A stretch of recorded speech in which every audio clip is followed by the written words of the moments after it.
Assalamualaikum warahmatullahi wabarakatuh. Apa khabar anak-anak tahun 5? Ustazah harap kamu semua berada dalam keadaan yang baik-baik sahaja. InsyaAllah hari ini Ustazah nak sambung, nak habiskan subjek dalam buku teks lah, tajuk-tajuk dalam buku teks.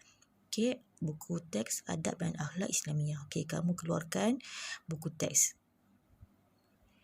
Okey, hari ini kita akan sambung tajuk pelajaran kelima iaitu adab bermesyuarat. Okey, apa dalam kurungan muzakarah kita panggil. Okey, baca dan fahami. Mesyuarat merupakan satu perbincangan berkaitan dengan sesuatu isu atau perkara bagi mencapai satu keputusan dan persetujuan terbaik untuk kebaikan bersama. Okay. Perbincangan tersebut mesti berteraskan kepada akal yang sihat, pemikiran yang bernas serta percakapan yang baik. Ini bertujuan untuk menyelesaikan atau menentukan kebenaran, kebaikan dan mendapat manfaat. Okey, ini dia definisi mesyuarat lah. Okey, kalau soalan tanya apa dia maksud mesyuarat, kamu jawab mesyuarat ialah satu perbincangan berkaitan dengan sesuatu isu. Okey, untuk mencapai keputusan bersama. Okey, boleh. Okey, kalau nak yang lagi lengkap, kamu boleh hafal tajuk tu lah. Merupakan satu perbincangan berkaitan dengan sesuatu isu atau perkara bagi mencapai satu keputusan dan persetujuan terbaik untuk kebaikan bersama. Okey.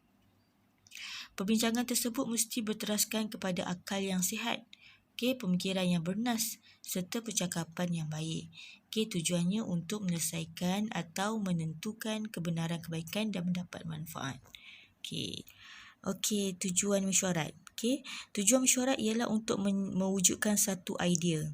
Satu hati dan satu kerja di dalam menyempurnakan tuntutan usaha bersama. Ini juga merupakan sunnah Rasulullah SAW dan satu perintah Allah Subhanahu Taala yang amat penting. Tujuan kita mesyuarat ni adalah supaya kita dapat capai idea yang baik dan hati kita bersatu. Bila kita ada satu matlamat, kita bincang dan kita usaha bersama-sama. Jadi bila kerjasama bersama, maka hasilnya pun akan jadi yang terbaik lah. Okey. Kepentingan bermesyuarat. Yang pertama, untuk membincangkan perkara-perkara yang tidak jelas. Bila kita berkumpul, kita bincang apa yang tak jelas, kita bagi jelas. Kemudian pengagihan tugasan. Tak adalah seorang buat, semua atas satu orang. Bila kita bincang ramai-ramai, kita boleh bahagikan tugasan.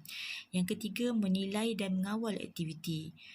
Bila ada orang ni, seorang ketua yang akan menilai dan mengawal aktiviti. Yang seterusnya, menyelesaikan masalah. Menyelesaikan masalah. Kemudian mencari sokongan dan kerjasama.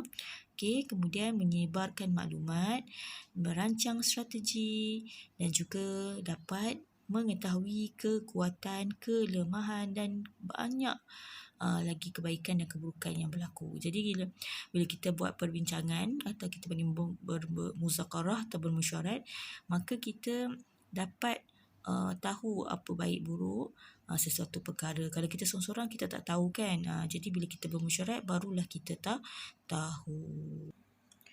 Okey, seterusnya muka surat sebelah, adab ketika mesyuarat. Adab ketika mesyuarat. Yang pertama, menjadi pendengar yang baik. Kalau kita dalam mesyuarat, kita kena jadi pendengar yang baik. Bila orang bercakap, kita dengar. Yang kedua, menghormati keputusan yang dicapai. Bila kita bincang-bincang, majoriti dah setuju, maka kita kena hormat. Yang ketiga, berbincang dengan aman. Janganlah tinggi-tinggi suara, jerit-jerit, jeka-jeka, gaduh-gaduh. Tak boleh. Yang keempat, mengeluarkan hujah yang bernas. Kalau kita rasa tak betul, kita boleh keluarkan, bagi nyatakan pendapat kita kalau kita rasa pendapat kita lebih baik daripada pendapat orang lain. Yang keempat, waktu yang singkat tetapi padat. Okey, kita nak bermesyuarat, kalau boleh janganlah lama-lama sebab nanti dia akan jadi masalah. Bila lama-lama sangat, banyak isu-isu yang tak sepatutnya orang kata apa, tak termasuk dalam mesyuarat. Jadi berjela-jela, tak capai kata sepakat. Okey. Yang seterusnya, bukan medan pertengkaran. Mesyuarat bukan medan pertengkaran. Dan yang akhir sekali, keputusan majoriti. Maksudnya bukan keputusan minoriti, tapi majoriti. Okey, itulah adab-adab ketika bermesyuarat. Okey, itu sahaja daripada Ustazah. InsyaAllah nanti Ustazah kongsikan nota yang lain untuk kamu tambah lagi. Okey, Assalamualaikum warahmatullahi wabarakatuh.